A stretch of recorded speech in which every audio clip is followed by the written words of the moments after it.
good. Ladies and gentlemen, welcome to the November meeting of the Royal Astronomical Society of Canada. Are there any non-members here, members of the public, new people? Welcome. Tonight we have a packed program that's all about amateur astronomy. Amateur astronomy is about looking at incredible stuff in the sky. So we have talks about what things you can hope to look at, reports from people about cool stuff they've seen, stories of incredible travel adventures to go see things that are cool in the sky, a talk on how to take astrophotographs, and reports, a talk on how to build something that helps your observing, and a talk on reporting on people who have given some of their personal time to help kids see incredibly cool stuff in the sky. In other words, I hope to have some cool stuff in the meeting for you tonight. First, Tim Colton will tell us what we can hope to see in the November sky. Emphasis on the word hope.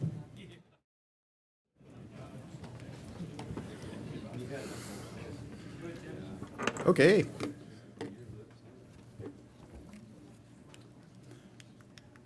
Okay. This is actually a great time of year for Pegasus and Andromeda, and with it, the Andromeda Galaxy. Now remember, I'm taking a look here at stuff for beginners and people who just like to look over good old stuff. They're all nice and high in the sky, and Andromeda is one of those wonderful things that if you can actually look far enough, if you've got nice dark skies, you can actually see Andromeda naked eye, though from the city, it's not likely to happen. There's a great square of Pegasus, which is going to be your road mark, because the constellation of Andromeda is pretty hard to make out. And there you've got the Andromeda Galaxy all sitting there waiting for you to look at it. So we'll give you one little dirty trick for finding it. Oh yes, there we go. I had to give you the obligatory picture that you'll never see with your telescope. Actually, you'll see something pretty close to that, just not quite as bright. Now, the other one that you've got right down there next to the wondrously named Enif, I've always wondered about that particular name. It makes me want to sneeze. It's the H1N1 star. Yeah, sorry. I know, I'm a swine. Anyhow, the Pegasus Cluster, which is your little replacement for M13 in the fall. It's a pretty little cluster and fairly easy to find as well. Saturn's back, though you have to get up at a god-awful hour of the morning or else stay up all night, which I'm finding harder and harder to do as senility is approaching. Saturn, actually, the rings are starting to get to a nice angle again, and should be a good deal of fun. It's very easy to find in the morning. And here's a fun thing that's coming up middle of the month is two of the fainter satellites that you can typically make out with small telescopes are coming into a region of their orbit at a sensible time when you can really watch those things just truck along the sky. So here we are at 20-minute intervals. I'll back that up again. Or I'll try to back it up again. There we go. So these are really going to be moving. So that's going to be a nice little treat for observing. And these are fairly dim, so when you're seeing little dim things moving, it's a lot easier to recognize that you found them. So again, this should be fun. So if it's not cloudy, this should be a fun thing to do in the morning. Unfortunately, there's this wretched go to work in the morning thing, but oh well, maybe you can get up early or something. Mars is back as well. It's pretty small. Now you might remember Rolf Mayer did a nice little bit on observing Mars, so I won't try to duplicate that. But again, that's up and fairly recognizable as well. Here it is at the beginning of the month, and we have its path. Yeah, that's right. It's as large as the full moon. That's right, and it's not even the end of August. Yeah, so this is where the hoax started first, folks. It's actually, as you can see, it's really trucking along the sky. There's the local path for the next month or so. So this is really moving, zipping along quite a lot. But it'll be up at a nice height and a nice thing to observe. Though, as usual with Mars, it's going to be a tricky little devil. That's what it'll be like by the end of the month. So, compared to the first one, ye gods, man. I can just see the myths I'm starting out of this one.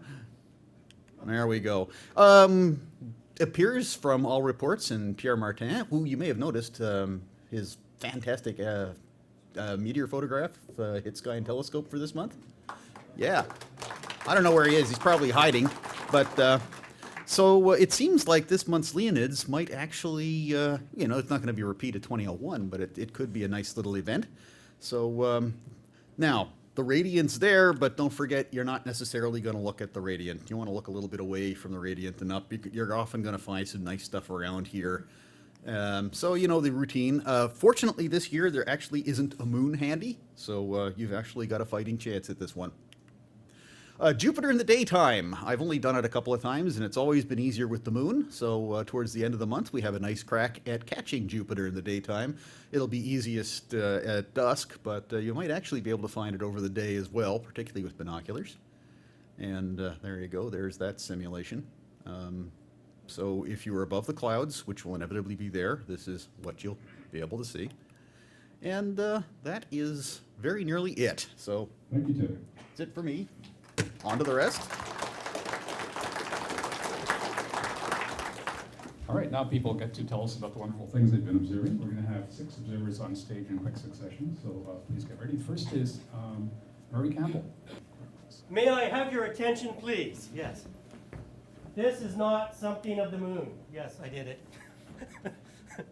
Normally, folks, I usually just stare at the moon, but a few months back, this young gentleman here posted a challenge, and that was to find these dark spots called Barnard's Nebula, 142 and 143, in Aquila. While I was studying the Ophüls area and that, I just looked straight up, kept on going in a windy part of my forest, and eventually I came across Gamma. And from Gamma, using a 32 millimeter puzzle with my 4-inch newt, I was able to detect something that looked similar to an obscure, messy object. And then from that, what was it, laser dot or thing? Laser dot. Laser dot. Okay, from that, I picked out a dark zone that etched its way between these brilliant star fields to the left and to the right. And then from there, I was able to pick out this one being 143. And that is what you can do with a very cheap 4-inch scope, which since then I've had repaired. So, okay, next one. Okay, now the moon. This object is Terminator found on the 28th of September. We actually had dark sky then, unbelievable. Terminator on the 28th, just past half. I was fascinated by the Highlands area, the ridge between Cabus out here and Mauritius. I can't pronounce it properly, but right above it, you can actually see highlighting all the craters above the horizon, and the Terminator being this point going on there. And I was fascinated again by the series, not that it's very well done, of craters and craters and craters that seem piled on top of each other and illuminated and stood above the terminal line. And that is what I drew out there. And it looked like it was about 100 miles high. It was just gorgeous. So that's, again, with the 4-inch Newtonian, and I used a 9 millimeter and a 25 millimeter puzzle again to find out these features as well. So that was a really thrilling night to be able to see that. I have another moon. Yeah, this, believe it or not, on the 25th, 3 days, on a quarter moon, again, the Terminator being across there, north, south, being upside down. This field is what I was drawing. I was fascinated in it. It formed 3 craters with Halliday being over here, Faraday. But this feature in here appeared to me as a horn of a saddle sticking above the grouping, and it formed which formed these outer parts of the crater series. And to me, it looked like a heart shape or a broken heart shape. You can almost see part of it coming out here. And that really fascinated me. And of course, our wonderful feature of the typical crater gave it off some more detail. But again, this edging of the craters rose above the Terminator and gave back illuminations to the features behind it. And I spent a good 15 minutes doing that. So you don't have much time with something that moves. And one more. Okay, this is Bob Olson's challenge, was to find M52 and a whole bunch of other stuff. It took me 4 days to, where's my dot? I blew it. Okay, anyways, four different features on this particular field. One was to find the pesky little items. Oh, there we go. So once you found M52, which took me a while to do because my scope was almost at zenith all the time, and I was able to pick out this star field that had a dark feature through it. And this, believe it or not, was the primary object I was looking for, and can't see it. The other object was out here. So I got pretty well half of what the targets were for that day. And that was without filters. So I was not able to see any of the nebula that came off here or out of here. But that was okay. Again, I used a 32 millimeter puzzle again, and then closed up on a 9 millimeter, again without filters. So that's not too bad. Thank you. Thank you, Mary. Being able to sketch is quite a skill, quite impressive. Thank you. Next observer is Paul Commission. Does Paul likes to speak from his seat in the audience? That's all right, I'll stand up today, since I got notes here to read. This is NGC 128. This is in Pisces. It's a group of galaxies. I'm interested in, thank you. You can put it up higher now. There, can you hear me now? This is a group of galaxies in Pisces. I'm interested in these things like the Hickson groups and the all these other things, the ARP and all that. And this thing is quite, in fact, this is, it's not a challenge object, but it's quite easy for you to see that. That particular galaxy, I think, is about 12.8, the main galaxy, 128. And this is easily located, so it's 2.7 by 0.8, so it's easily seen. And you see the other ones there. I don't want to start naming them. There's about 4 or 5 of them in there. So I took this the other day, and I thought that's an interesting type of object to see. So this is, you notice it's sort of a box, a square there. It's not the usual. It's not your usual. It's what they call irregular galaxy. Okay. Thank you, Paul. Next is Rolf Beer.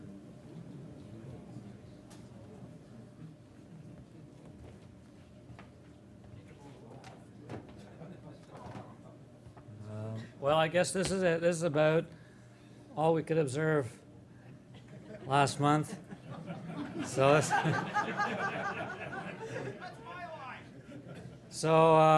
this lasted about a minute before the sun went behind clouds again and it started raining again. So that's it.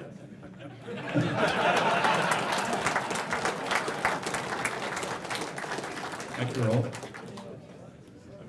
Next is Paul Kloniger. Go around. I'm gonna have an accident here.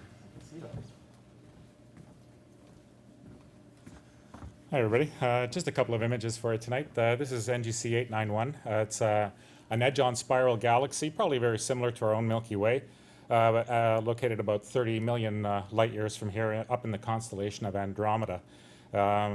It's an object that's fairly bright. It's about an 11th magnitude galaxy. I think it's 10.8. And even with a small to moderate sized telescope, you can see this as an elongated smudge. If you've got a bigger scope, you can actually see the dust laying through there. This is what did I do with this one? This is 18.5 minute exposure on a 6-inch Newtonian reflector. Next one, please. This is the Dumbbell Nebula. I've seen it, I know you've seen it all before there, but interesting nebula, about 1,400 light years from here. Sort of a vision of what's going to happen to our own sun in the distant future. Dying star here in the center basically sloughs off its outer atmosphere, and which expands over time. This nebula is about a light year and a half across, and recent estimates for its age put it at somewhere between 10 and 15,000 years. So it's actually a relatively recent event that's happened. And a couple of interesting things about that central star. That white dwarf at the center is actually the largest such white dwarf that we currently know of. It has a diameter of about 1/20th that of the Sun and a mass about half that of the Sun. And by the way, M27 was also the first planetary nebula object discovered, and that was by Charles Messier in 1764. And that's a 16.5-minute exposure on a 7.5-inch Maksutov Newtonian astrograph. That's all I got for you. Cool, thank you. Next is Bob Olson.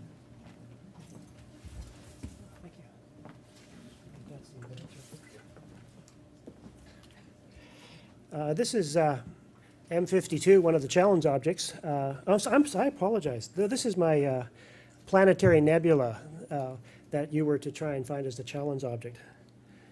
And this is the picture I took, and I basically had no idea where it was. It's like there's a lot of things in there. So what I did was I went to Starry Night, and I pasted over top of it the Starry Night image with the where the planetary was, and I matched up the star fields. About a quarter of the stars are actually in Starry Night that you see here. And that's where it is there. It's at KJPN 8. And so it's still pretty small. The circle, by the way, is not the planetary nebula. It's the Starry Night symbol for planetary nebula. So I zoomed in a little bit on the same image. And the planetary nebula is about the same size as that green circle, if I can believe the Hubble photograph of it. And then I just put 2 lines on it, so when I take the circle away, you'll see what it looks like. There.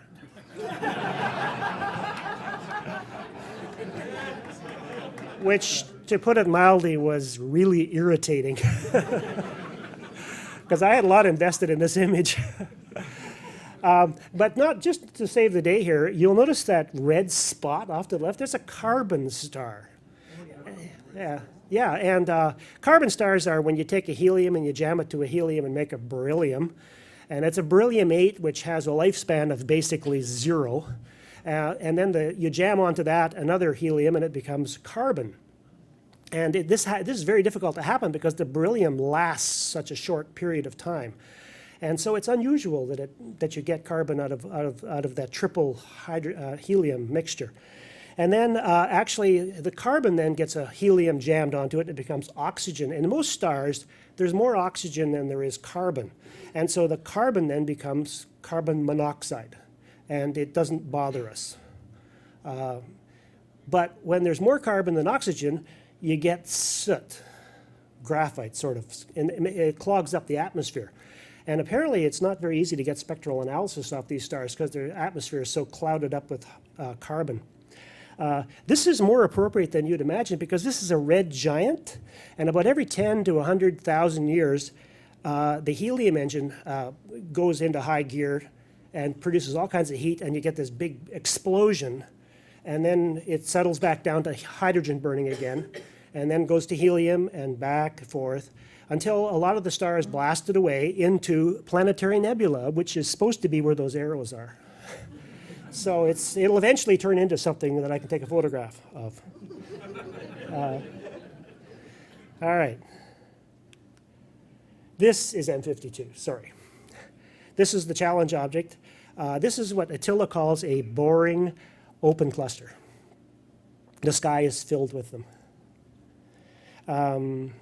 Okay. This is NGC 891, and Paul told you all about it, so I hope you were paying attention. You'll notice the color of it. It's kind of unusual, kind of a, well, I don't know, brownie color. It's not like a normal galaxy where you end up with sort of a blue color with maybe younger stars or maybe less dust in the picture. I don't know. When I take pictures, though, typically what I do is I find a star and make it white, and I find the background, which I hope is gray, dark gray, and then whatever falls in the middle is whatever color it is. And so I ended up with this picture here, which looks odd, until I went and looked at other people's astrophotos, and it seems to be the real color. Okay, this is NGC 7331 again, and this is a really interesting galaxy. It was considered to be a kind of a example of what the Milky Way, our galaxy, looked like. until they studied it more carefully and found out the central core is rotating in the opposite direction as to the arms, which was a little bit hard to explain. I don't think they have explained it very well yet. They think it might be stuff from outside coming in, crashing into it. They're not totally sure. And there's a whole bunch of galaxies in the picture. I hope you can see all the little tiny galaxies. And this is a laser pointer, right? Let me see here. Over here somewhere is Stephan's quintets, sorry. So several times I've tried to see Stephan's quintet and had basically no luck. It's pretty faint. Okay, and there's some of the galaxies. There's actually some more down here in the bottom left-hand corner. And Chris told me I had to memorize all these names, and I don't memorize numbers very well. So he apparently kindly put the numbers on for me. And this was the other challenge object, was the bubble 7635. There's a star that sort of got a shock front knocking out the gas into this really, really interesting bubble. And oh yeah, Debra's in the audience today, so this is actually an appropriate full slide. I showed this picture last month, and I mentioned that when I do images, I typically do red, green, and blue, and then I mix them together in the colors. But this time I did something a little differently. I used hydrogen alpha, which is it's a dark red hydrogen alpha, very narrow width color. And I used that for my luminance because it brings out the shape of the color of the nebula better, the patterns in it. But the trouble is, if you're not careful how you do this, you end up with a salmon pink kind of color. And so I showed this picture and got accosted by Debra at halftime at the intermission, and she explained to me how I was supposed to do this. And it involves using the red and the hydrogen alpha together. And so I redid the image. And as you can see, the color, can this thing go backwards? Yes. It's quite different. That is probably the color that it's closest to. You'll notice also the blue rings around all the stars. That's because I didn't get my blue focused quite right. And I believe that's it. Thank you.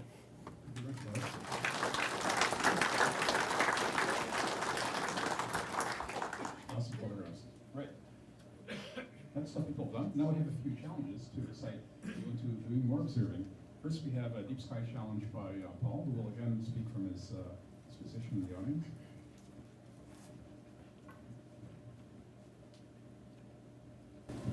I'm going to turn around here to the people. Folks, I apologize to you and to Attila.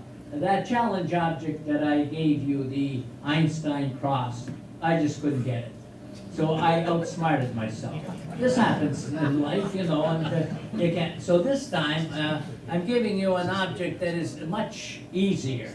This is a little group of galaxies in Pegasus, the 17771 and 7769. The 7771 is 13th magnitude. NGC 7769 is 12th magnitude. This, I think you'll be able to get quite easily with, say, a 10-inch telescope or so. So I'm not going to play any more games.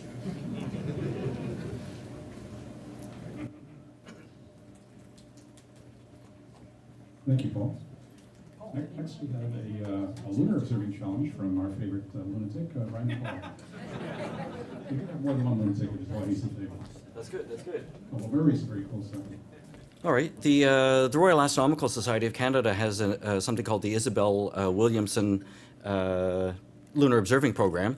And the number 134 of the program is to observe the area around the crater Grimaldi, which is basically the darkest feature that you can see on the moon. And it looks very elongated here, but if you were to fly your spacecraft around that limb of the moon, of course, it's a nice, pretty much a circular crater. And how's this for a great moon puzzle? All right, we'll go to the next one, please, Chris. All right, using Doug Loma's fine photograph here, and we can see that we've got the Sea of Rains here, Mare Imbrium, and Oceanus Procellarum right here. That's the the great western ocean of the moon. And just off the edge of that is where we see the crater Grimaldi. Okay? All right, we'll go to the next one, please. All right, now I wanted to put this one because part of the observing program challenge in that is to observe the crater itself, but also to observe a system of rills. So these trenches, basically lava trenches, where lava, when the moon was molten inside, bubbled up and would flood up some of these craters. And the reason it's so dark is it's all volcanic material, basalt that's bubbled up from the interior. But I found this great image from I don't even know what that is. But there's a nice representation of where all these rills, these trenches are that are associated with the Grimaldi crater. Now there's some other features that I wanted to add to this, just to add to our own challenge. Chris, if you would mind, please. All right. So here's a sketch that I did back in, I can't read backwards very well, sometime, 2002, I think is what it was. Right, so we've got the crater, and I found an image more or less similar to it. So here we have the crater Grimaldi, 230 kilometers in diameter, and if we go up, there's Lorman is right here, Hevelius, and Cavalier is right up here. And I actually, when I did this, I misidentified the crater E is right here. And I forgot to, I put Lorman here. I just started moving things one step along. So it was a worthwhile exercise for me to put this together because I found out I had labeled my sketch incorrectly.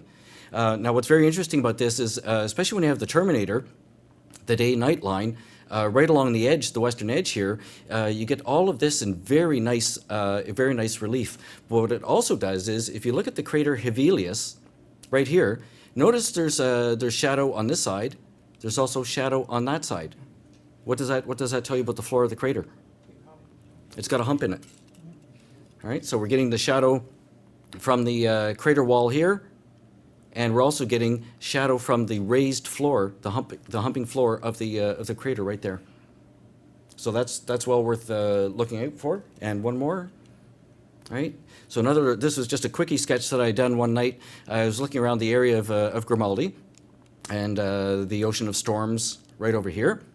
If you look down to the southwest, you'll see there's a line of craters, actually quite dark craters. Kruger is almost as dark, 46 kilometers here, almost as dark as Grimaldi. It doesn't show it here, but I was just doing a fast sketch because what I wanted to just to sketch in quickly was there's a line of mountains along here, known as the Cordullera Mountains, or Montes Cordillera, and it's a 900-kilometer ring of mountains. And what it is, it's the outer ring. If you drove your spacecraft around the western edge of the moon there, you would be right on top of the Eastern Sea Mare Orientale. And the Cordillera Mountains are the outer ring of that multiple ring impact structure. And if you're really lucky, if you have a nice libration of the moon, a western libration of the moon, which means the western limb, as the moon goes around the Earth, it's constantly towing and being tugged by the Earth. And sometimes we get different limbs of the Earth rocked toward us, either north and south or east and west. And if you get a favorable libration, as they call it, you can see the next line of mountains that would be beyond here. But inside here is another, what they call a lake, and it's the Autumn Lake. So we have a Summer Lake and Autumn Lake right here, and the next line of mountains that's inside here is the Rook Mountains, and that's the next line in of the impact structure of the Oriental Basin. So if you can, I didn't have a really great libration there. I've seen the Rook Mountains before, but it's really tough because it's so far around the limb. And I think that's probably it, eh? There we go. Thank you. Thanks, Chris. Good evening, everybody. By the way, beautiful images from the members. I'm going to be coming after each and every one of you because for the next issue of Astronauts and into the new year. Doing some great work. And Bob, it's not how it should be. It was just a suggestion, but you did a fantastic job with that, by the way. My husband, Peter Ceravolo, and I, we often go on imaging trips to Arizona because we like to. This is what we like to do, but it's also because of work. And Peter builds telescopes and tests them, and he has no interest whatsoever in processing the images, so I go and do that. But Arizona even though you think it's a desert, it's not, it's just arid. Often we get clouded out. And it's an expensive thing to do, to go on these trips. So we decided to go to Chile this time because we heard a lot about it. We know people that have been there, and the conditions are incredible. The desert, the Atacama Desert, has been a desert for something like 20 million years. And there are some rain stations there that have never recorded rain ever, as long as humans have had rain stations out there. And so it's clear, and we were there for 3 weeks in August, and it was clear the whole 3 weeks. We'd wake up in the morning, or in the afternoon actually, and we'd say, "I wonder what it's going to be like today." And we said, "Well, it's just like it was yesterday and then tomorrow." And so it was kind of fun that way. So advance to the right. I don't have this upside down, do I? The right button, yeah. Good. Okay, so Chile. Most of you probably know where it is, but one thing I was actually surprised, never really thought about it before, but it was in exactly the same time zone as we are here. It's actually in Atlantic time. So if you look at, we traveled down, almost straight down, but first we went to Toronto, and that took 4 hours, because it should have taken 40 minutes, but you remember last summer, the thunderstorms every day, and it was just especially July was really horrible. And the thunderstorms kept us from taking off, so we basically sat in that aircraft for a couple of hours before we took off. And then when we got to Toronto, we couldn't land. And then when we landed, we couldn't find a spot to park, and it was a mess. So I'll just show you a little bit about Chile here. Chile is this long, skinny country down there, way down, minus 33 or 33 degrees south. So you can imagine it would be quite a different sky than what we see here. So Chile, up in here in the northern part, about 1,000 kilometers, is the Atacama Desert, and that's where we were headed. But we took off from Toronto, went down to Santiago, which I think is there. I can't see it from here. We overshot our destination because Santiago is really the only city that you can fly into. Nice city too. Polluted though, and not great seeing, great skies. So then we took another 2-hour flight up to Calama, and Peter kept singing about llamas and calamas the whole time we were there because it rhymed. It was fun. And there are llamas there. They have, in the deserts, they have the nomads that travel across the desert with llamas, and we saw that a few times. And then when we got to Calama, we had to travel another 2 hours down to San Pedro de Atacama. And the desert, this desert made Arizona look lush. When we got there, we had to get used to the climate. We had problems with nosebleeds and cracked lips in our skin. You don't need a hairdryer. You go outside and you're dry in about 2 minutes. And it's nothing like it, nothing in the world like it, and it is the driest place on the earth. There are no insects, there are no plants, there are no animals, no birds, at least in the deep part of the desert. I'll show you some pictures later on that I swear to God I was on the moon. It looked just like the moon. Next. Okay, so getting there, I said it took 4 hours to get to Toronto, and that was kind of onerous. We made our connection, which was dicey for a while, but the telescope did not make the connection. It took 3 more days to get there, and that was a bit of a drag because we had timed it with the moon and everything. But it all worked out. And this is flying. We were flying into Calama here. Now, Calama actually has the largest copper mine in the entire world, and it's the moon. It's on the moon, I swear to God. The accommodations were really nice.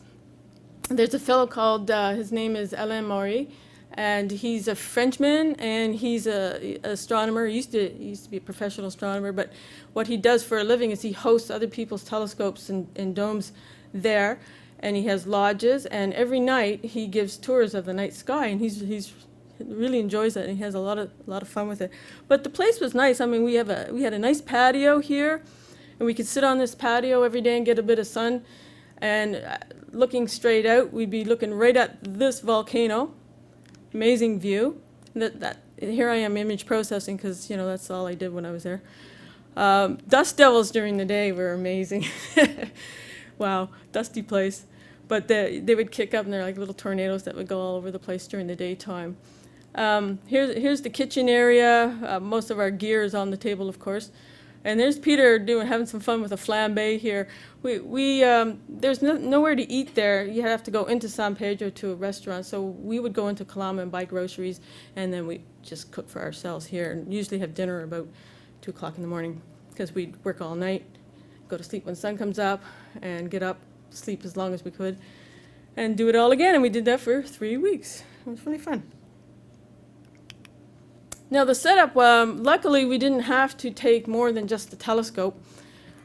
Steve Barnes loaned us his setup here, which is his sky shed, and he had a Paramount, which was really great. And here's our instrument, the Ceravolo 300 that we set up. And this is Alain Maury. He's the owner of the place, and then there's Peter. Every once in a while, though, we would go into San Pedro with some friends and go just to look around it looks like a third world there, but the restaurants were first class. They were like first world restaurants. This was a restaurant here. I mean, it doesn't look like much, right, when you walk inside. It still doesn't look like much, but the food is amazing. Often they have powder outages in the entire city, and they don't even bat an eyelash. They just bring out the candles and they keep cooking, and it's just par for the course. And this is rush hour. And this is Alain's his office in San Pedro, where people will come in and sign up for the night tours and get the bus and come into the area where we were every night. Now, remember I mentioned how it looked like the moon? Doesn't that look like the moon? I mean, really. I mean, if there's no plants, there's no animals, there's no insects, there's no water in the air, but it has a blue sky. If the moon had an atmosphere, it would look like that. That's somewhere between Calama and our location near San Pedro. One day we went on a photographic excursions with some friends that we met that were from Italy, and there are a lot of volcanoes all over the place there. And at the base of all those volcanoes, whoops, I went back. At the base of all those volcanoes are lagoons, and that's considered an oasis in the desert. It was the lagoons. That day, it was about 0 degrees. It's pretty cold. You got to remember, in August it was winter. It's winter there, but nice winter compared to here, don't you think? There's no snow on the ground. Yeah. So, we were at about 14,000 feet there. I was beginning to have a little difficulty breathing. What's the latitude? It's 33 degrees south. Nice volcanoes. Some of them are active, not these ones, but there are some active volcanoes there. Now, when I mentioned that we sit on the patio and we look out and we can see this across the way. I mean, you can see a long distance. It's the ALMA Observatory, the Atacama large millimeter and sub-millimeter array. It's in construction right now, and they're going to be putting up something like 80 of these things. And they're going to be imaging the sky at sub-millimeter radio waves, short-wave radio waves, shorter than any other radio waves. And they're going to be something like 10 times the resolution of Hubble once it gets going. And we actually encountered a half a dish going down the road. And they go up here, and it's 16,500 feet. I don't know how they breathe, but apparently the people, they take cocoa leaves and they make a tea out of it, and it increases the white blood cells or something like that. I don't know. Anyways, I think this machine here actually is pressurized with oxygen for the workers. I mean, come on, 16,500 feet. It's something like 2,500 feet taller than Mauna Kea. Imagine. So we're going to see some really interesting stuff coming out of this fairly soon. And it's a collaboration of many different countries, including Canada. And Jim Hesser, our national RASC honorary president, he goes down there twice a year to check up on it because he works for the NRC and the HIA, Hertzberg Institute of Astrophysics. And he was telling me that he really looks forward to those trips because he loves it too. But the reason for going, of course, is the sky. This is just a quick DSLR shot I took from near the sky shed. And this is Jupiter rising. Now, imagine the moon rising here. It's upside down. It's completely upside down. I mean, yeah, it makes sense, right? But seeing it is weird. But not only that, normally when things rise here, right, we expect it to go this way. They go this way. So everything goes, and in the daytime when we're traveling around, I'm thinking, I usually use the sun or shadow or whatever to see where from going west and east, and I got really mixed up. And, Use those cocoa leaves. yeah, I didn't have any. So everything rose to the left, and all the planets and the constellations and everything. It was just very, very strange. I felt like I was on a different planet. So I'm going to show you a few images that we took, and then, well, this is all I have. It's just the images left here. This is a lagoon, of course, M8, and it's in the constellation Sagittarius, right? One of the things that wasn't great about going to Chile was you think all you need is clear skies, but that's not necessarily true when you're doing imaging. You want good seeing. And what that means is that you want the air to be still. So when those stars hit the CCD chip, they're not bouncing around and getting blurred out and look like blobby stars. This is a really wide field image. This is like a almost a 1.5 degree image here. So it doesn't really matter that much. We didn't do any high resolution or much high resolution because the seeing wasn't good. It was actually quite bad because we were in a valley surrounded by volcanoes, and that was causing the air to be turbulent and convective, and it was making the stars twinkle. You can look up, and they were actually twinkling stars. You would think it would be very still, and it is in other places in the desert and other places in Chile, but there, it just wasn't good. Maybe it was the time of year. We'd like to go back and try it again, just to see. So this is an LRGB. It's got some hydrogen alpha, got narrowband images in there, like Bob talked about. I usually don't like narrowband images per se, like false color stuff. I like to blend it into my color. Like hydrogen alpha, I like to blend into the red because it is red. And oxygen, I like to blend into the green and blue because they are part green and blue. It's a very natural looking image here. Anybody know what this one is? M7, in the middle of the Milky Way. That was like, look at those stars. Have you ever seen so many stars? The M7. So what we did was we didn't really go for the southern stuff. We went for the stuff that was in the zenith because the seeing is better in the zenith than it is if you're looking out anywhere else. So Peter concentrated on the acquisition of the images more overhead, and it's stuff that you see here, but not everything. I'll show you some stuff that we took when, this is the Helix, Aquarius, I think. Helix is one of the brightest planetary, it looks like the eye, don't you think? I like that one. Omega Centauri, yes, you cannot see this one from here. This is one of the largest and the brightest globular clusters that's orbiting the Milky Way. Lots of blue stars in there, lots of active blue stars and yellow. Now this is something you don't see here. Does anybody know it? Tarantula. And that looks like a tarantula, don't you think? I mean, I call it the quagmire. It's really wild. There's a lot going on in this thing, and it's huge. And that's another thing I wanted to mention. When I stepped outside, for the first time, everyone told me the Magellanic Clouds are really big, really amazing. But I was really shocked at how big they were. You don't see anything like that up here. And the large one, which the tarantula is in, was just huge. And I wish I was into doing DSLR wide field stuff, because then I would have taken a big shot of the area with the Magellanic Clouds there. So that's a tarantula there. All these little things here are actually supernova remnants, all those round things. And I've heard that if this whole thing was as far away from us as the Orion Nebula, you would see it in the daytime, and it would take up a quarter of the sky. It's absolutely huge. This is a nice one. I think it's the Corona Australis complex in Dorado, which is a constellation we don't see.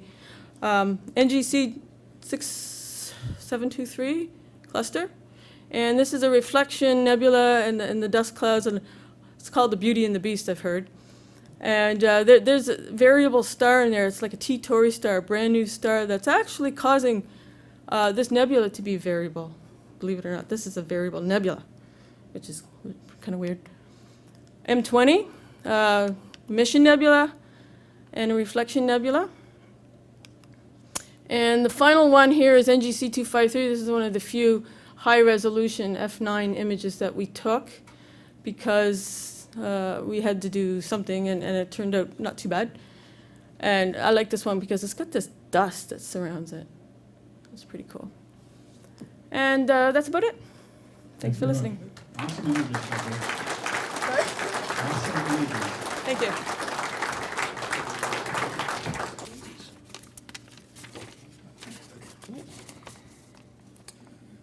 Okay.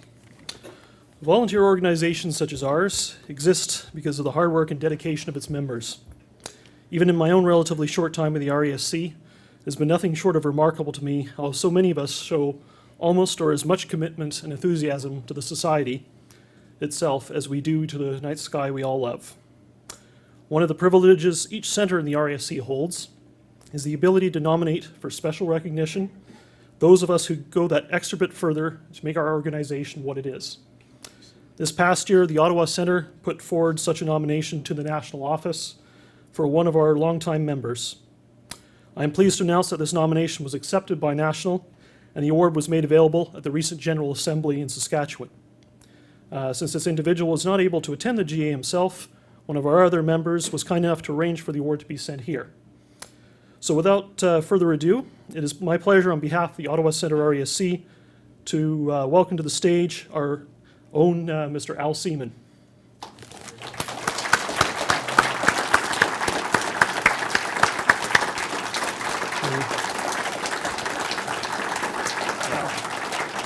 Okay, just a quick few words. Al Seaman has shown superior dedication in his volunteer duties with the Ottawa Centre RASC. Indeed, it is difficult to think of a project that the RASC Ottawa Centre has done in the past few years that Al has not been a part of. Al has served as director of our Fred Lossing Observatory for many years, has been a key member of the SmartScope team, helped pioneer the creation of our centre website, helped manage our membership and mailing lists on the internal side, and has been a very frequent traveler to RASC General Assemblies.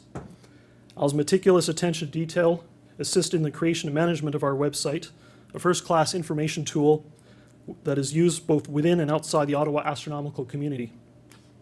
Al's consistent dedication of his time and efforts in managing our centre assets has kept us in good form, both for today and into the future. Al, for your continued presence as a driving force in the Ottawa Centre RASC, you are undoubtedly a deserving candidate for the Service Award, and I am proud to present this award here tonight to you.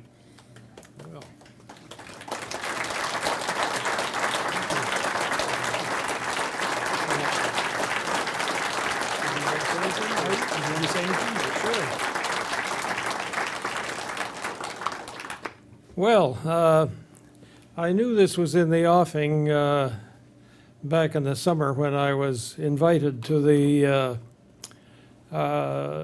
GA. Unfortunately, things didn't work out this summer. I didn't make it. But nonetheless, I'm still very pleased that the center has seen fit to recognize some of the things I've done. In point of fact, most of it really wasn't work. It was fun. I was having a great time doing all these nice things. Unfortunately, my circumstances have changed in the past year, and I'm just forced to drop out, at least for the time being. I will always think fondly of many of the things that go on in this club. I really enjoy meeting many of the people, and It's a great team, a great club. I do wish you the best. Carry on and keep it going. Thank you.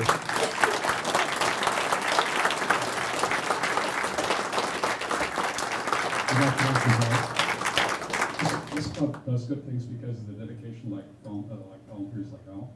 We have many volunteers, and it's a terribly important job to make sure that we have a sufficient supply of volunteers, and that's Chuck Liddell's job. Okay, I've been allowed 3 minutes. Here we go. So as your past president, I've been tasked to form a nominating committee, and for the record, the committee consists of John Buchanan, Eric Kujala, and myself. Each year prior to the annual meeting of the Ottawa Centre, a slate of candidates for the various elected positions of council must be presented. The Centre's bylaws describes the procedures by which nominations are to be submitted by Centre members for any and all of the offices. In addition, a nominating committee appointed by council is tasked with identifying one or more candidates for each elected position. I mentioned who this council is. Nominations by this committee is not to be construed as an official endorsement of these individuals, but is simply to ensure that there are no vacancies on council in the event of a lack of nominations by members. So for the record, these are the positions.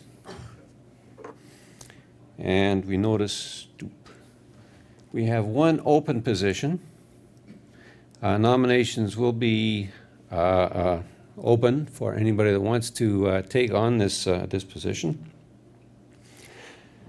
I am currently a National Council representative but cannot nominate myself for re-election. I am willing to serve, but on the concern that if anybody else wants this position, please come forward, see Chris Tarrant, and we can fill that position. All of these people have consented to have their names stand. Elections will be required only for those positions for which nominations have been received from the membership at large. And that's all I have to say.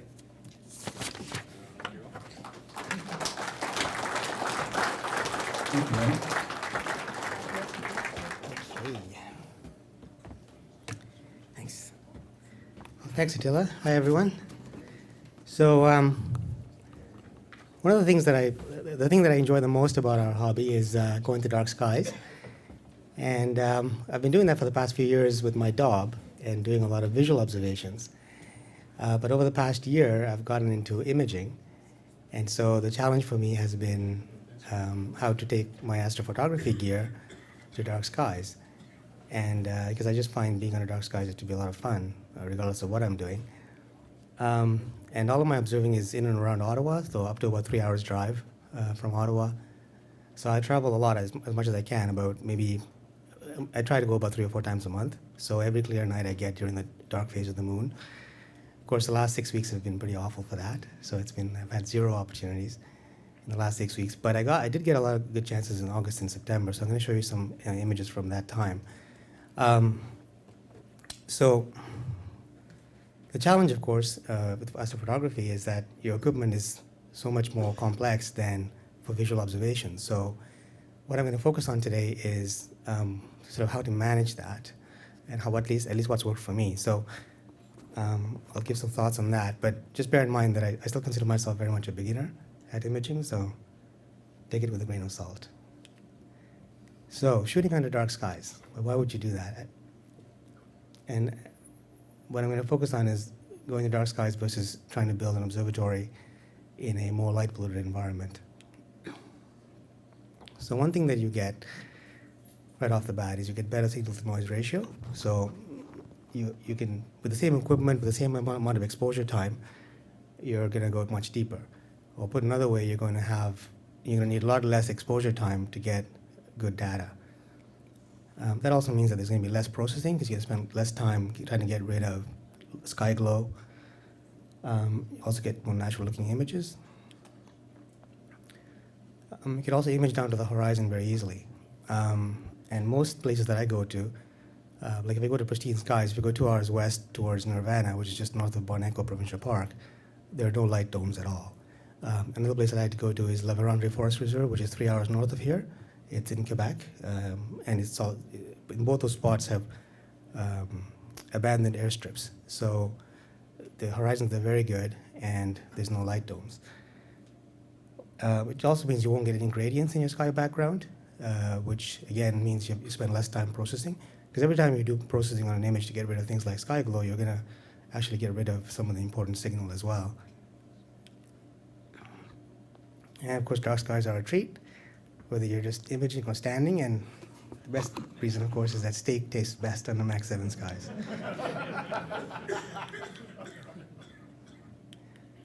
That's actually true. Now, what is for the house about going about taking your gear to dark skies? My first rule is, well, it's all about portability, so keep it simple. So the equipment needs to be mechanically sound, but not heavy. And the first part is really more important than the second, because if your equipment is not mechanically sound, if there's any sort of looseness or play in your gear, you can pull all your hair out before you get a decent image. The other thing is to minimize cables and minimize dew strips. And I'll show you some what I do. And then, of course, know all your components and their weaknesses. And that's a very big thing, is to know the weaknesses of each thing and know what can go wrong. It helps to start with a very short focal lengths. And what I'm going to show you tonight are some images from 15 millimeters, which is ultra wide, to 480 millimeters. So at 480 millimeters, you're still talking about pretty low resolution imaging. And most people consider that to be a very wide field, even at 480. But what I've found is that, if you look at it as a photographer, it's best not to think about objects and rather think about pieces of sky. So what portrait are we trying to create? What I found is that it is possible to shoot over 1,000 millimeters in a portable setup, but it's a bit more tricky because, of course, it taxes your mount, because things like guiding and getting clean star images becomes a bit more tricky and more difficult. Okay, and the last thing I'd say is that practice, practice, practice, and I'll show you what I do.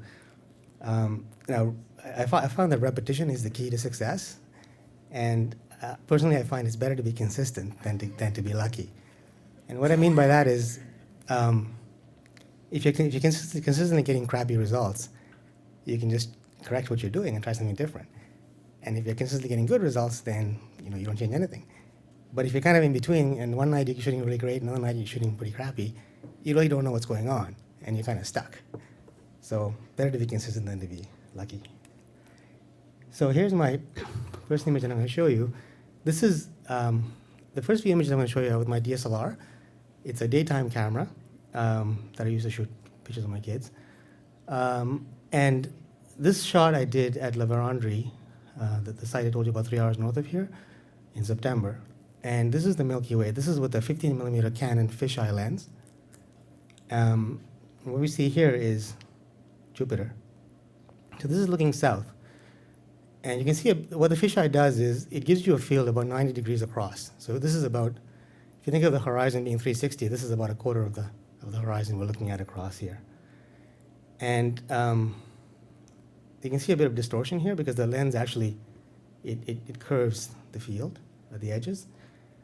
And the trick here with this kind of shot is at 15 millimeters, your star images are very, very small. So it's hard to get focus and know if you're in focus. And you have to just focus your lens manually. But the nice thing about the star images being so small is that you don't need to do any auto guiding or guiding. You can just use the tracking on your mount. So going a little bit closer in, this is at 24 millimeters. This is with a zoom lens, set at 24. And the previous shot I showed you is a 6-minute exposure at ISO 800. This one is 2 8-minute exposures, and it's also at ISO 800. Now, what we're looking at here is also at La Vérendrye. This is the Milky Way looking into Cassiopeia, and you can almost make out the W here of Cassiopeia. It's kind of drowned out by the other stars. And over here, we can see the double cluster, and there's Andromeda Galaxy. This field is about 50 degrees across. So at 24 millimeters, that's the kind of portrait that you can get. And again, this is pretty close to the horizon. You can see some trees down here. One thing I'll say about zoom lenses is that they can actually produce pretty tight star images if you stop them down a little bit. This Canon lens is It's a f2.8 lens, but I stopped it down to f4 for this image. So at f4, it's pretty sharp across the full field. Although this camera is, the 40D is what they call a crop factor camera. So the chip in this camera is not a 35 millimeter chip. It's about 22 millimeters across. So it actually is more forgiving of lenses to use a camera that doesn't have a full frame. This is at 135 millimeters. So again, zooming in a bit closer. And this is with a zoom lens again, that's a 70 to 200 millimeter lens. And this is also at Laveranderie. It's a 6-minute exposure. And my camera is not filter modified, although I've sent it for modification. But this, when I took this shot, it was with the unmodified camera. So you can see there's not a lot of red response here. This is, of course, the belt of Orion and the sword of Orion. And you can make out a little bit here the Flame Nebula. And if you look really hard, you can see the horse heads over there, too. And up here, you can see the Running Man. But this is, again, just 6 minutes. And I wanted to give you a sense of how wide this field is. This is about 9 degrees by 6 degrees. And this lens was set at f5 for this shot. It's an f4 lens at 135 millimeter. Now this is at 200 millimeter. So this is the same lens as the previous one. And I shot this in August. This is looking at Sagittarius. And you can see the lagoon there, M8, and this is M20, the Trifid. And this was 4 8-minute images stacked, so it's about 32 minutes altogether. Again, this was just setting at the time. It was very close to the horizon, and this is just about an hour to the west of us, Neon Prior. Okay, this was now this is the first image that I'm showing you with a telescope. The others were all with lenses. The Andromeda Galaxy. This is with my Teleview 85 millimeter refractor. So this is a 3.5-inch scope.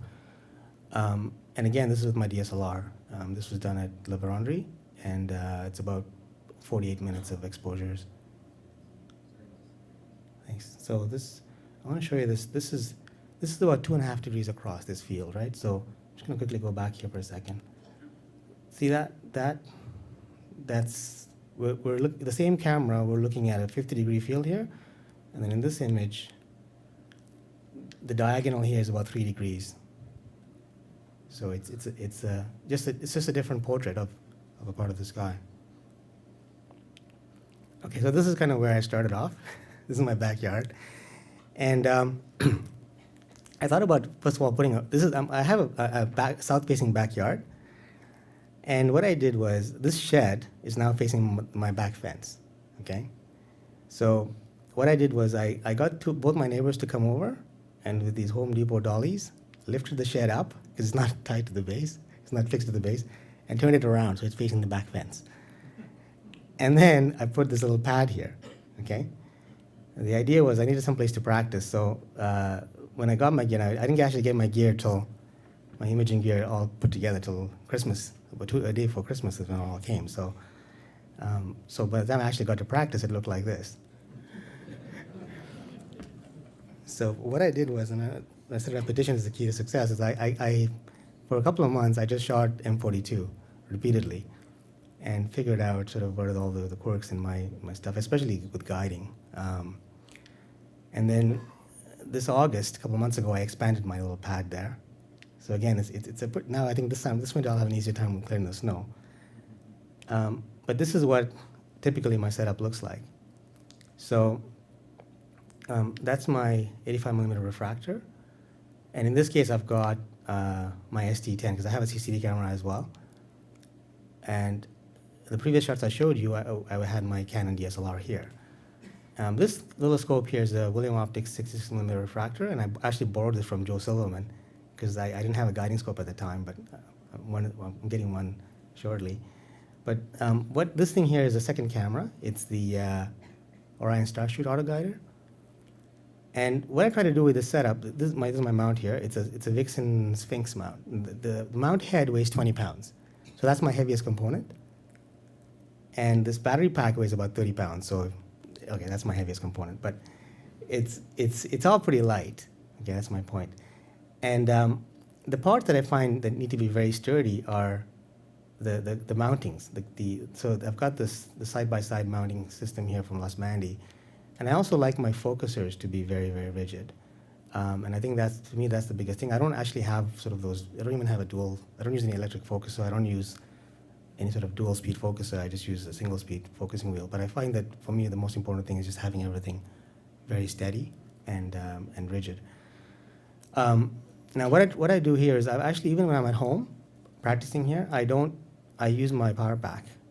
I have this orange thing you can hear is a cable, power cable from the house.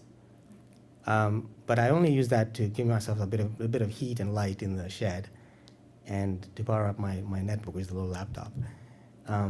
So I try to have the same conditions that I would have when I'm out at dark skies, when I'm at home. And then I won't go through this list, you can see what the other main components are. When I go to dark skies, this is what I typically do, and I have my van. The van kind of becomes my shed. So I'll typically have two cables going from there into my van, and then my netbook is in my van. And the netbook actually, I think, is a pretty recent phenomenon, but it actually makes laptops a lot easier to use in the field because my netbook is only about 10 inches. It's got a 10-inch screen on it. And the best thing about those is they're very power efficient. So it has a 6-cell battery that lasts about 5 hours. And I also have an adapter that lets it run on 12-volt power and allows me to recharge it in my van. So it makes auto guiding, because you need a laptop for auto guiding. Although there's new auto guiders out now that don't use a laptop, but I do use one because with my CCD camera I need a laptop. But I find that using a netbook, which is actually quite inexpensive compared to buying a laptop, to be one of the key things that allowed me to go to dark skies with a portable setup. Okay, so this is now I'm going to show you a couple of pictures that I did from the pad itself, because I live in Canada and it's fairly light polluted. But of course you can do narrowband imaging from light polluted sky. So this is a shot that I did with this setup here. And this is, for narrowband you need longer sub-exposures. So these are 10-minute sub-exposures that I used, and I stacked about 14 of them. So this is about just over 2 hours worth of data. And this is what you're seeing here is the Cygnus wall. This is the North American Nebula, and this area here is the Gulf of Mexico area. This is a very faint object, and so I was pretty happy to get this little detail from the suburbs. But this field, I should tell you, the ST10 has a chip that's about half the size of my DSLR. So this field is about 1.8 degrees by 1.2 degrees. Okay, this is the Pelican, which is actually a nebula that's right next to the North American Nebula. Now this image, I did the same steps that I followed in the previous one. Which is, I think this is about 5 or 6 nights later. Both of these, by the way, were done in September when the moon was out. So this is something that I found I could do when the moon is out. If the skies are clear, you can practice your imaging, but also you can actually take some real shots, which is these narrowband shots.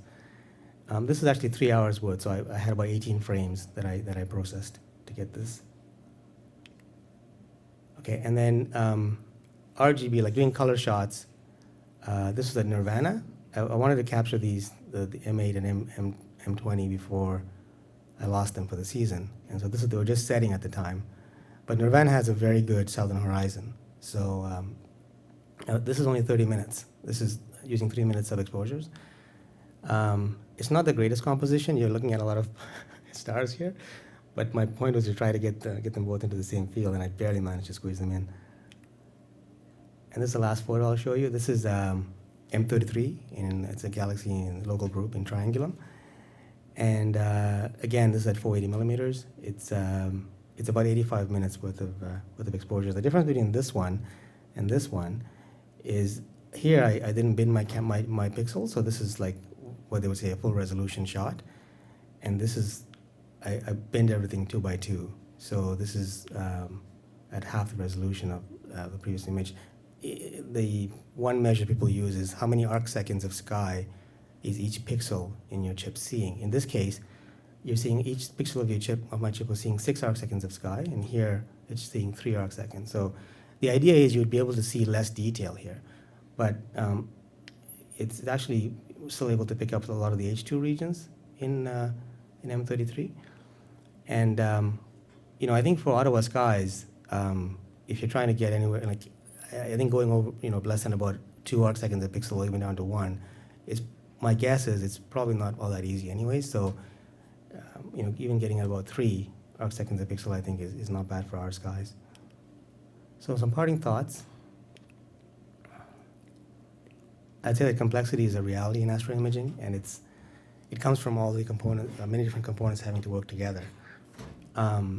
So it can be minimized with a lot of planning and patience, but it has to be acknowledged and respected. So it's not, I wouldn't expect to avoid the work that's involved in trying to get decent images. And in a portable setup, I think it's especially the case that you have to manage complexity. I found that repetition is the key to getting consistent results, and it requires a lot of energy, but it's also very rewarding and enjoyable. And lastly, always follow dark sky etiquette. Basically means shield all your lights. Astrophotography involves a lot more electronics than visual observing, and visual observers don't like to see any white light. And also, I don't like to see green lasers, which visual observers love. So I usually ask them to turn those things off. And usually the nice thing about going out with visual observers is that after you set up your gear and you start imaging, you can go and look through their scopes. So that's it.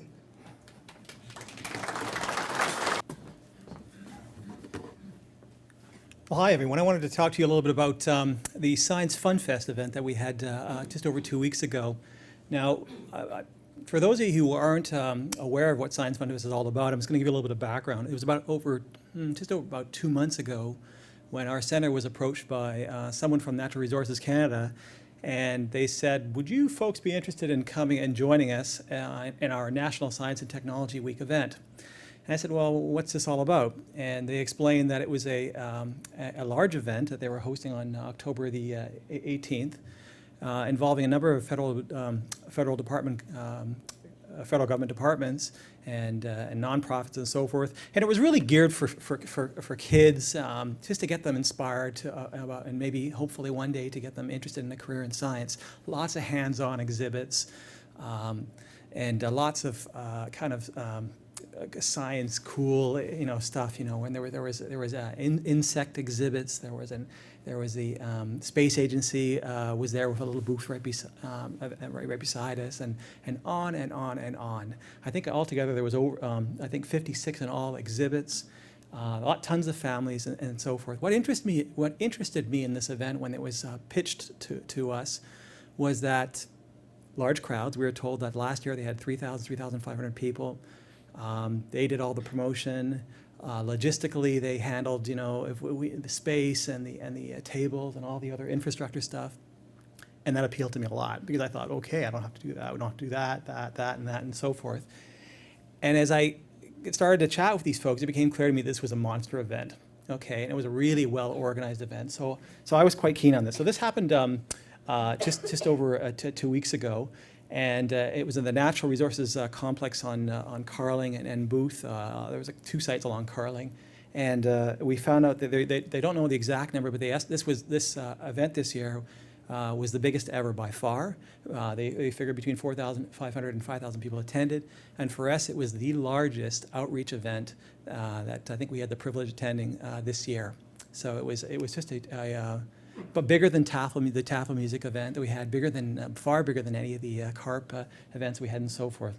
So I'm going to describe a little bit about what our booth was, our exhibits were all about. We had 2 exhibits, an indoor exhibit and an outdoor exhibit. Our indoor exhibit, as I mentioned, was beside the Canadian Space Agency a booth. There's Bob Thirsk showed up, or at least a cardboard facsimile of him. We had a sort of a row of laptops with planetarium software and software controlling PCs and interesting presentations and so forth. We had, as usual for indoor events, we set up telescopes where our members, and Chris here you can see, and Tim in the background, people could peer through the telescope and we were looking at an object that was a photo that was posted on the walls. In the background, you can see our stand that we set up with astrophotos and so forth, which always gets a bit of attention. Here's another one here with Paul Harrison, and you can see that we attracted quite a few people, and there were some good discussions that followed with the public, and so lots of interest. It also was part of our indoor exhibit because we were overflowing. The organizers asked us if we could move part of our exhibit out into the hallway. Okay, and initially I was a little worried about this last-minute change, but it turned out to be just a terrific idea. So we moved our meteorite and meteor crater and light pollution display outside into the hallway outside this main room which we were at, and holy smokes, there was a huge amount of traffic there. Lots of people stopped by, and again, you can see a lot of kids and families and so forth. So this went over really well here. By the way, that meteorite casting there is the Abbey meteorite casting, which recently resurfaced in our center. And actually, I have it. Excuse me.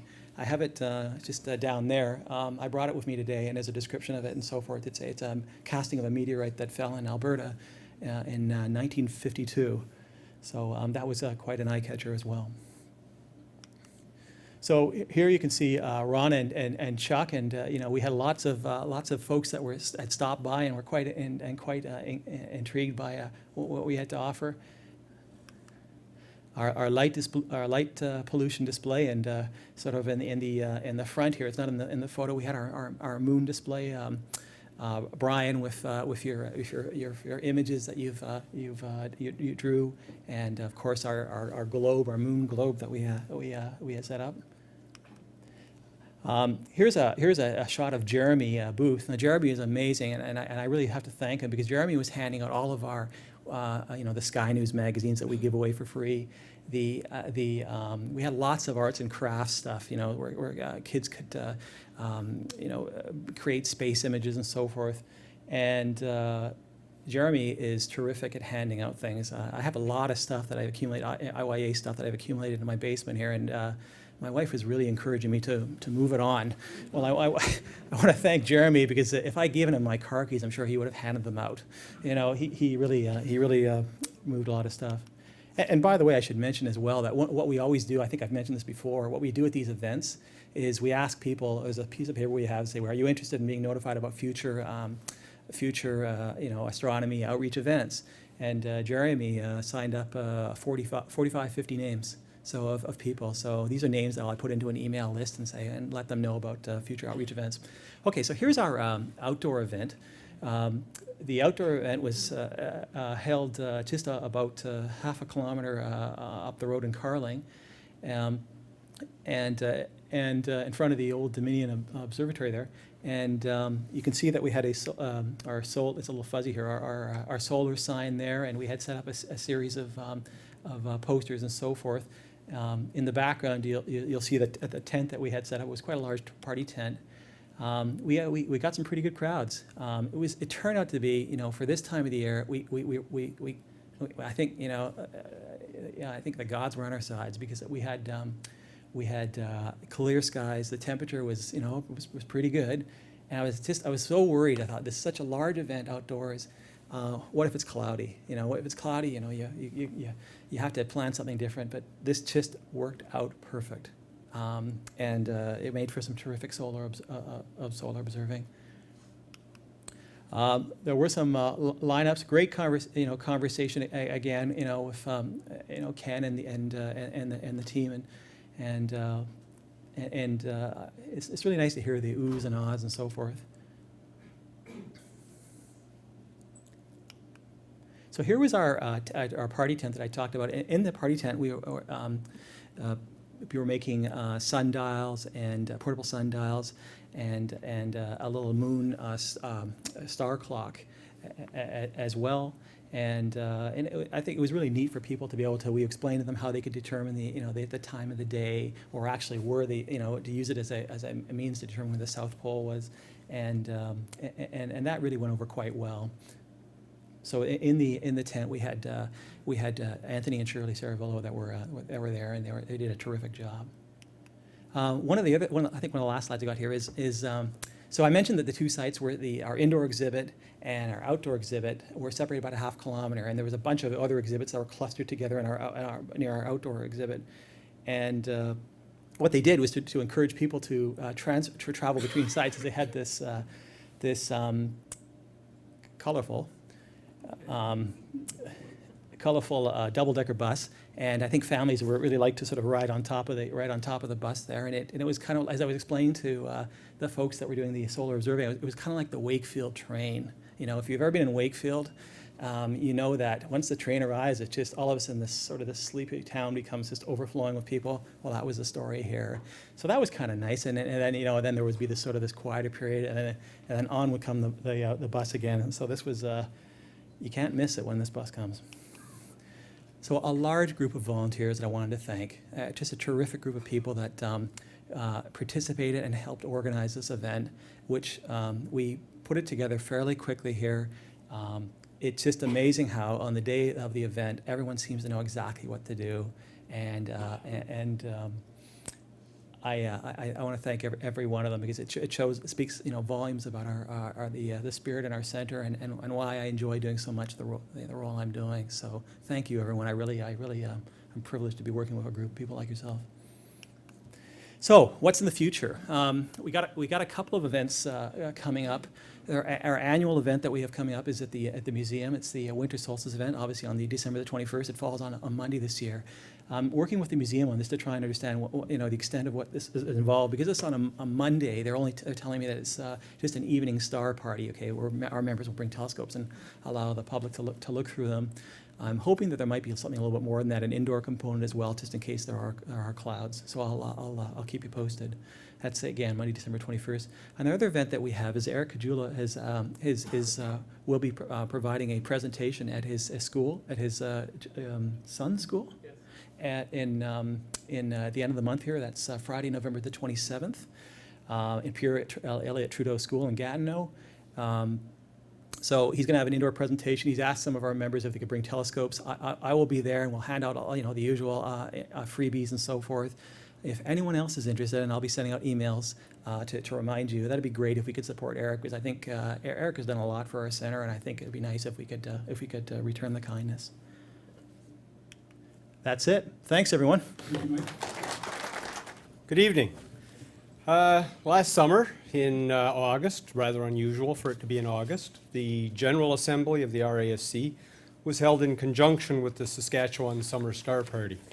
The SSSP, well, they called it the GASSSP, that's GASP, and there's no truth to the rumor that that was people trying to get oxygen through the rain. That was my rumor, it's not true.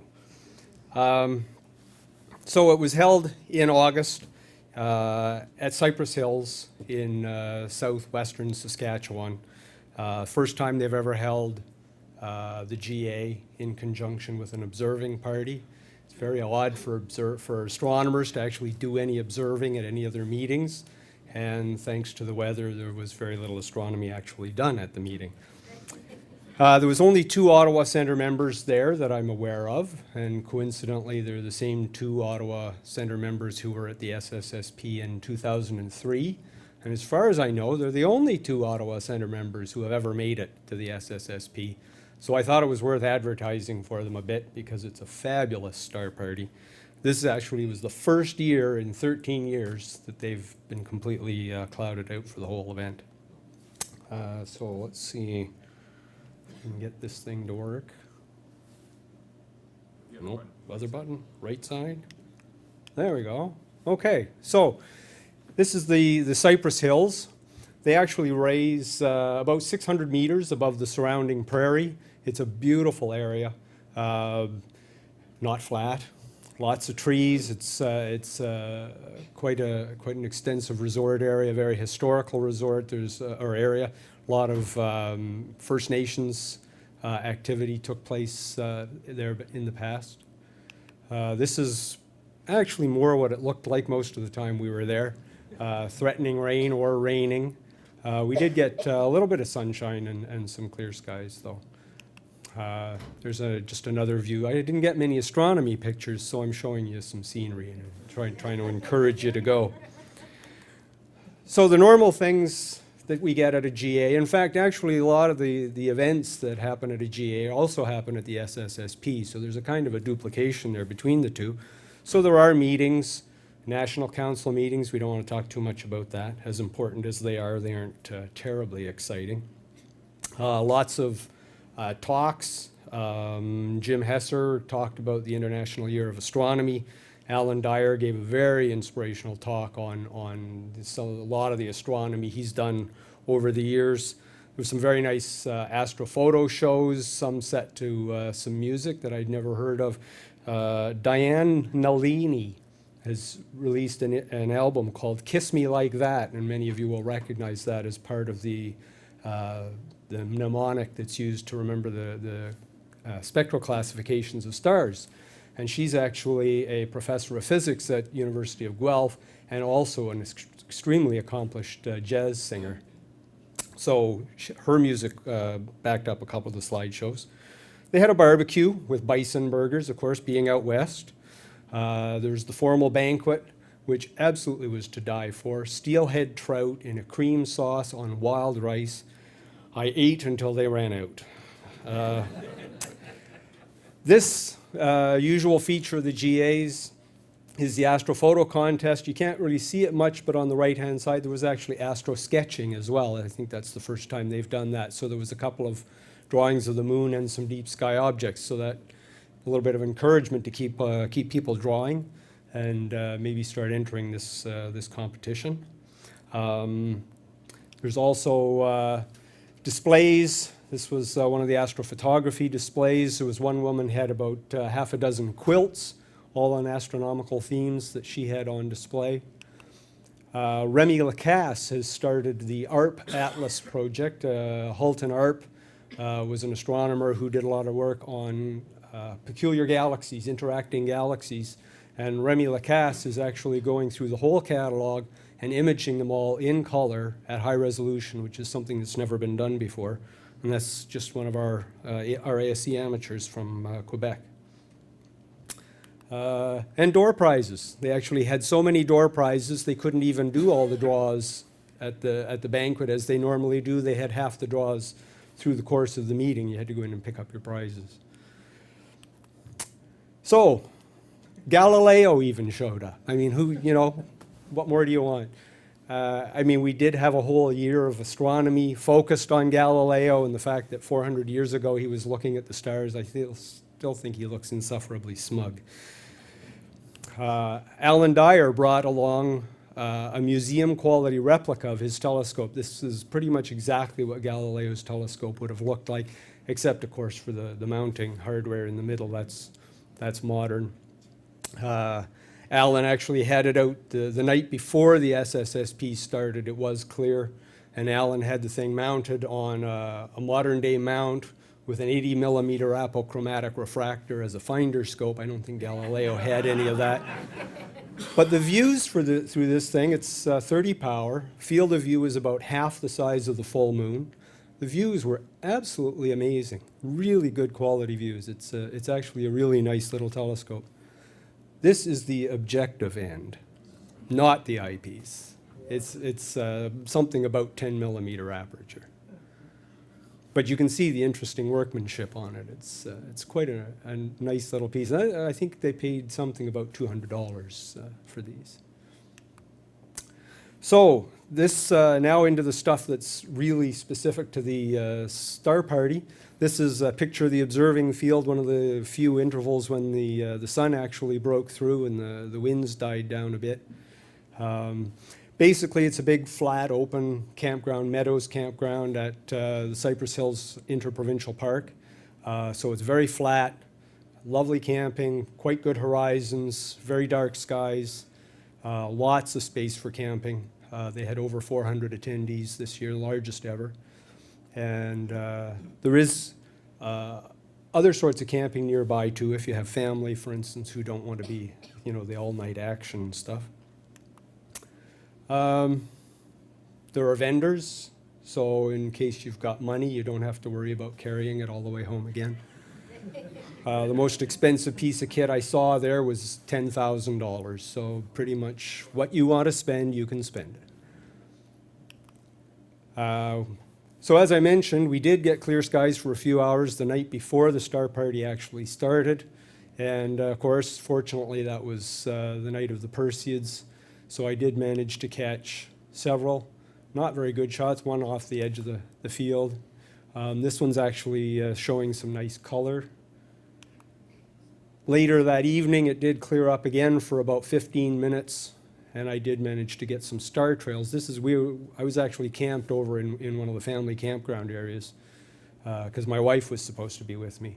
So this is a view up through the trees of the stars overhead.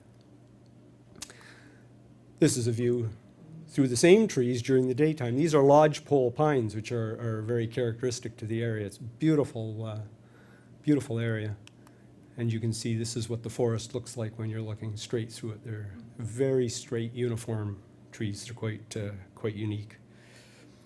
Let's see, a few more scenery, a little bit of wildlife. We see moose there, deer, lots of different kinds of insects, berries. It's a really beautiful, beautiful place to go. This is a view out north of the hills. You can see the rolling hills subsiding off into the distance. A lot of it's cattle grazing. So if you're into cowboys and stuff, there's a lot of that out there. Wildflowers, there's a lot of meadows in the area. There's a few things developing that will make it even more interesting to go in the future. You can see the label for the Dark Sky Campground. The park is actually a dark sky preserve. And just recently, there's a national park a couple of 100 kilometers away that has been designated a dark sky preserve. And the people who work at the park here and are involved in that aspect of things are actually working with the communities between the two to make the whole area a dark sky preserve. It'll be a couple of 1,000 square kilometers. It'll be the largest in the world by the time they're done. And the other thing that they're working on is an observatory. They're collecting money. The other Ottawa Centre member bought the constellation Cassiopeia while he was there because of the W and also the last initial of his name. So they're raising money. They were hoping to start it this past summer, but I think construction's supposed to start this coming summer. And the interesting thing is, you notice it says a planetarium. And I thought, a planetarium under these skies? Why would you want a planetarium? Well, the site actually has, the observatory is going to be up on this little rise here backing against the trees, and then there's this large bowl area in the front. And what they're going to do is they're basically going to set up a planetarium under the stars. So there will be chairs arranged just like if it was a planetarium, and speaking facilities, except that instead of a dome overhead, you'll actually have the night sky. So lots of excitement to come. I've already promised them that as soon as the observatory is finished, I'll go out and live there for a summer and be their resident astronomer. So I'm hoping. So it's a lovely place to go. Normally the skies are fabulous, very, very dark. I was actually observing up east of Saskatoon several days later, the one clear night that we had out there. Skies were about the best I've seen anywhere. So I highly recommend it. It's 3,500 kilometers or so, but if you make a trip out of it, it's definitely worthwhile. So next summer, SSSP on the 12th to the 15th of August at Cypress Hills, as always. And the GA, if you're interested in that, 1st to the 4th of July in Fredericton. So, thank you.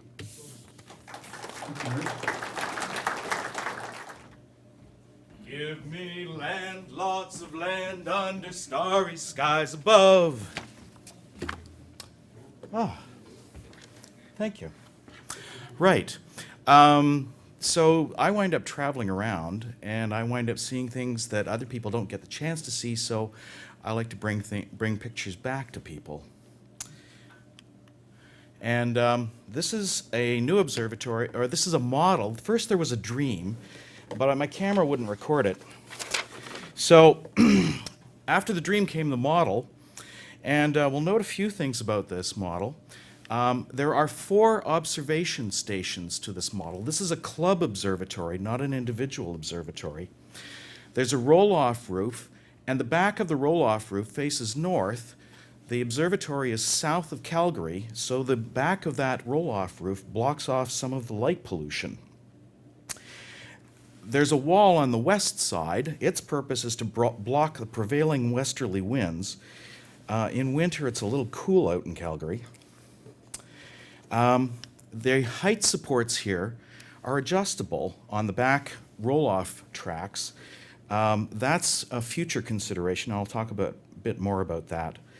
The dimensions, it's about 18 feet wide, 8 feet deep, 8 feet high on the walls. And that wind wall, its purpose is to provide wind protection for astrophotographers.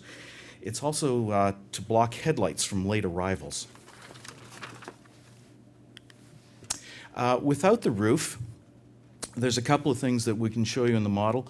This black thing here is the axle for the roof drive. And there's triangular bracing here for the roof tracks.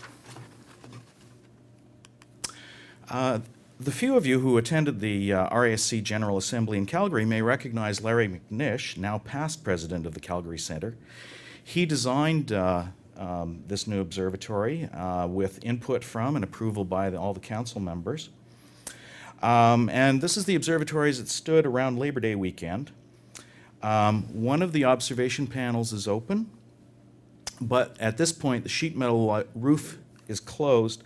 The metal roof allows snow to slide off and clear. The south fascia of the roof hadn't been installed yet at that point. To the right of the observatory, there's another concrete pad, the same size as this one. In case this becomes very popular, they'll build a second one.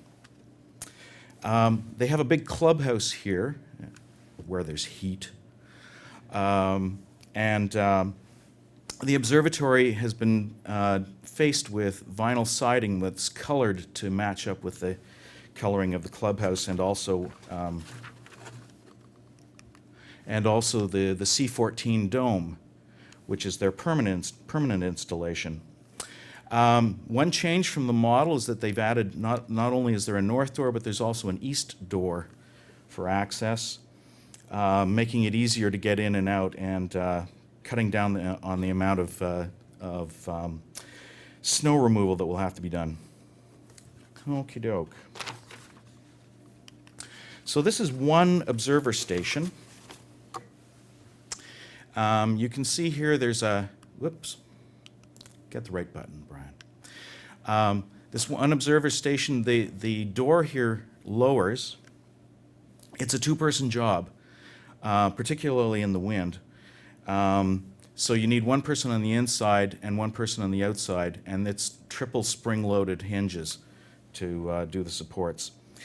The roof can be left in place if you just want to observe out the south face.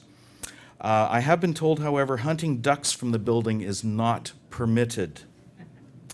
There's a green box here. Below that, there's a set of safety instructions for opening and closing the roof, as well as the annual maintenance checklist.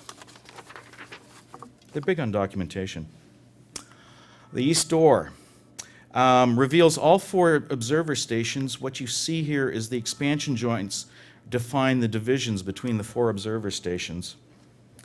And you can, that axle that I was referring to in the model, that's the axle for driving the roof. One of the two red light fixtures is there. Both fixtures are on dimmer switches. This can be used for both equatorial mounts and for Dobbs. So these stands are for Dobsonian mounts, and if you need to, you can raise your scope by 1 foot,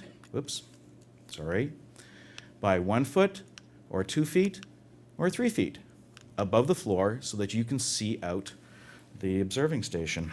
The shielded power cable here runs to the south side, and each station has its own plug box with 2 outlets.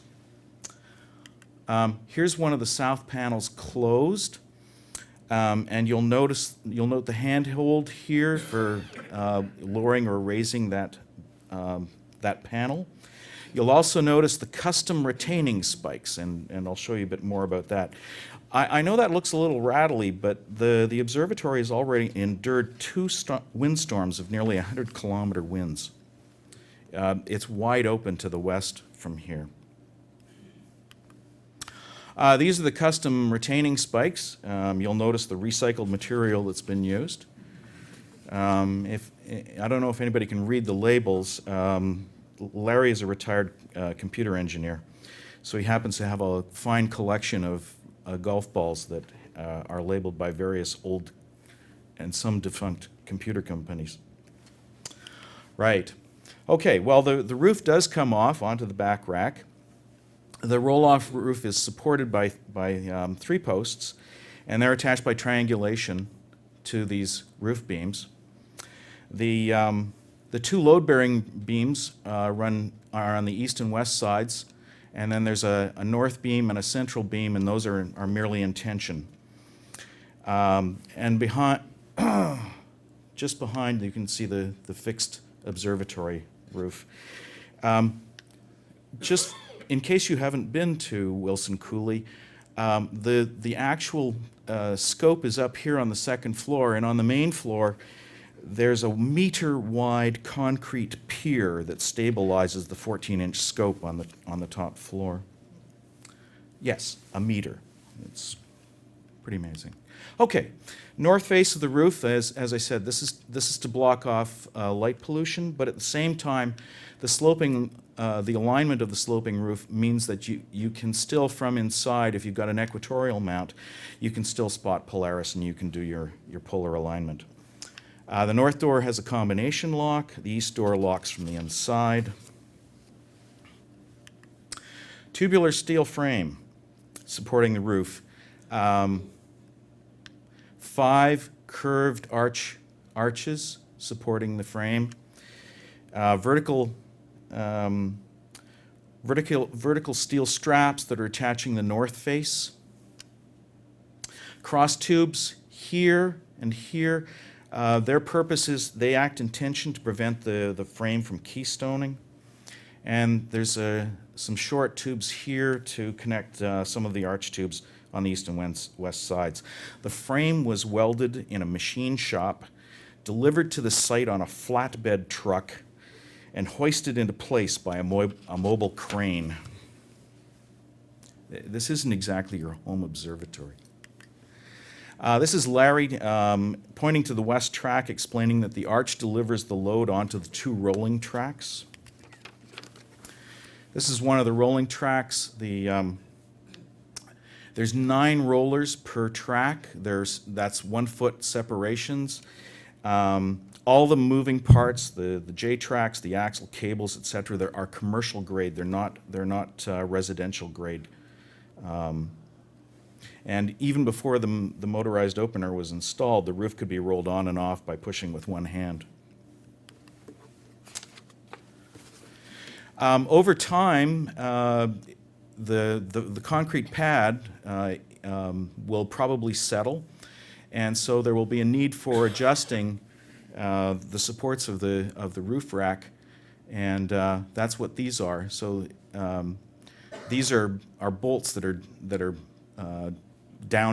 have been put down into the concrete, and these can be adjusted up or down to adjust for the fact that the observatory will, over time, settle. These are safety wheels. They're not actually in contact. This is the middle tension beam. It doesn't do any support, and in fact, there is a space here between this beam here and this one here, and in case of settling, then if this beam, if these 2 beams contract their space, then these wheels will prevent the 2 from rubbing together until somebody can come around in a summer and readjust the posts. This is a commercial garage opener driving the axle. They don't use remote controls because somebody has to observe exactly what's going on. And there's a documented procedure on how to do that. And there's also an emergency stop function. In the back, these are the chains and gears running from the opener to the axle. Cables and pulleys are what drive the roof opening and closing off the axle. You can see there's a second red light fixture here, and a warning here that opening and closing the fold-down panels is a two-person job. These are there's a pair of pulleys like this on each end of the axle, one to open and one to close. And there's a metal flange here which is covering the J-track, and that's to keep snow off in the both when the roof is closed and when the roof is open. The south pulley is slack while opening the roof and under tension while closing. The north pulley is under tension while opening, and the pulley is exposed, but it's actually underneath this beam here to keep snow off of it. They could have covered it, but then if there were any ice that had accumulated, no one would be able to see, and part of the opening procedure is check the J-tracks and the pulleys. The cables attach near the middle of the beams on the east and west roof beams. So this is seen here from the outside with the roof half open. Similarly, that's the closing cable. Double cable supplies, double cables, double pulleys ensure that the roof is pulled in both directions from both sides so that it doesn't crab. One last look at the observatory. You can see this is the southern tube arch, and posts here that are holding. What they're actually doing is they're holding up the beam here in tension so that it can ride over and close.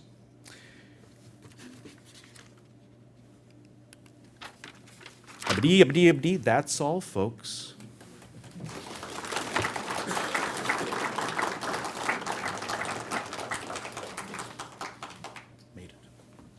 Thank you, Brian. You're welcome. I hope you were excited seeing those pulley pictures as I was, because knowing how to string a pulley means more time under a dark sky. I envy people who have observatories. All right.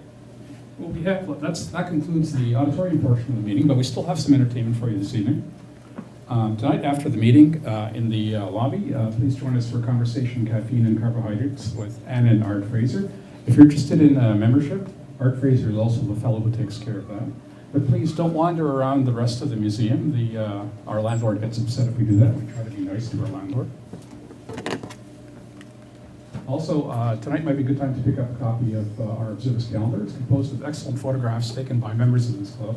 Also, tonight is your last chance to purchase a ticket for our club's annual dinner meeting, which will be on November 13th, but you have to get the tickets tonight.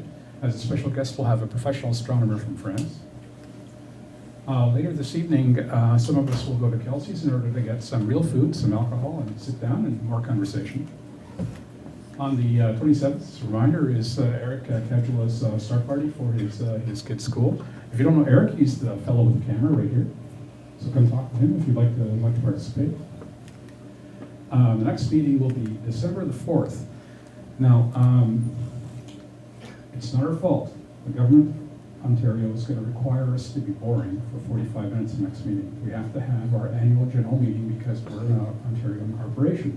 We're going to have to be voting on minutes and listening to financial reports. We have to do this. However, I'm going to try to encourage some members to bring some astronomy displays and some telescopes and things to do in the lobby outside the auditorium. So even if you're a member of the public and you'd be bored to tears to listen to 45 minutes of club internals, you're still welcome to come next meeting and hang out with some astronomy geeks in the lobby. The January meeting, I'm going to mention this now, is on January the 8th. It's the second Friday of the month. This is to avoid having the meeting close to the holidays. And last, I'd like to thank all the people it took to put this meeting on. I hope you had as much fun coming to this meeting as we did bringing it to you. That's the meeting.